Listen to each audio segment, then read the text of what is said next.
Hello, everyone. I'm Ruth Ann, and I'm here at the Valley Players Theater with Susan Loynd, who is in the next production at Valley Players, Wake Up Gloucester by Jeanne Beckwith. And hey, Susan, why don't you tell us a little bit about your character? Sure. My character is Michael O'Rourke, and he is part owner of a bar in Gloucester, Massachusetts, called the Dancing Duck. Ooh. And his challenge in the play is he's about to start a radio show. So there's some technical things he's got to work out, and he's got a lot of patrons of the bar that have become good friends in the community. So it's a real, like a Cheers kind of a thing. And remind us of the time frame. So 1939, so on the eve of World War II, so there is an undercurrent of some politics going on. So do you have a lot of fun, old-fashioned equipment to play with? Yes, I do. I spend quite a bit of time trying to get things to work or fiddling with things, so that's been fun.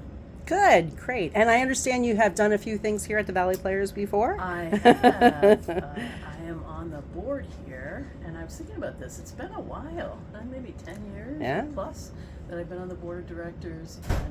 And what I like about this show is it's a local playwright, Jeanne Beckwith, who many of us in the Valley and beyond know quite well. So I was really intrigued to be involved in something that she had written. Good, yeah, and then it's like the first time that it's been viewed by the public, I understand. Yes. So it's a premiere here in Vermont, and it's been really fun to kind of kick the tires and work on a new piece of creative art. So that's been and probably maybe get her to examine it a little bit as well. Yeah, she was actually saying last night, I didn't like the break between these two scenes. So it's got her thinking, which I think is so cool. Yeah, it's so helpful for a playwright to hear their words and see it on stage. And she was saying last night that it was really, it was helpful to see it acted out because it gave her some ideas of where to maybe cut lines and move things around. Yeah. And I was asking her, what is it like to give birth to something like that, to be in the audience watching that come to life? And she said it's amazing. Yeah. It's wonderful that at the Valley Players Community Theater we're able to help our community by doing that. It's really great. So why should the audience come see this play other than the fact that it's a premiere?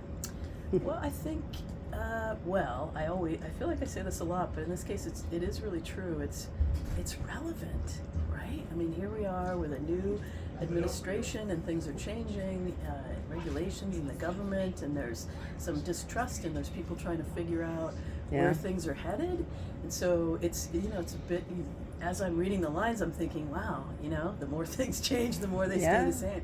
So I think it's very intriguing, and I think it plants a seed, and hopefully it'll get people thinking about what's going on around the world right now. Plus it's a fun cast, and it's fun to do sort of a throwback and have the old equipment, as you said, and costumes, and just have some fun. Right, so this is a staged reading, but it's fully staged with costumes and set and all of that. Yeah. And what was interesting is we were talking to some folks last night, and I hope this to be true as an actor, of course, but they said literally they forgot that we had scripts in hand. After a certain point in time, if you're familiar enough with the lines as an actor, people do overlook the fact that you're walking around with a three-ring binder. And all of you are interacting with each other really well, so it's not like people are staring down at their books the whole time. So great. Exactly. Well, we've got a weekend of shows coming up. February 14th, Valentine's Day. Bring a date. Bring your date. 14th and 15th at 7, and Sunday the 16th will be the final show at 2 p.m. Get your tickets at valleyplayers.com. Thanks, Susan. Break a leg. Thanks.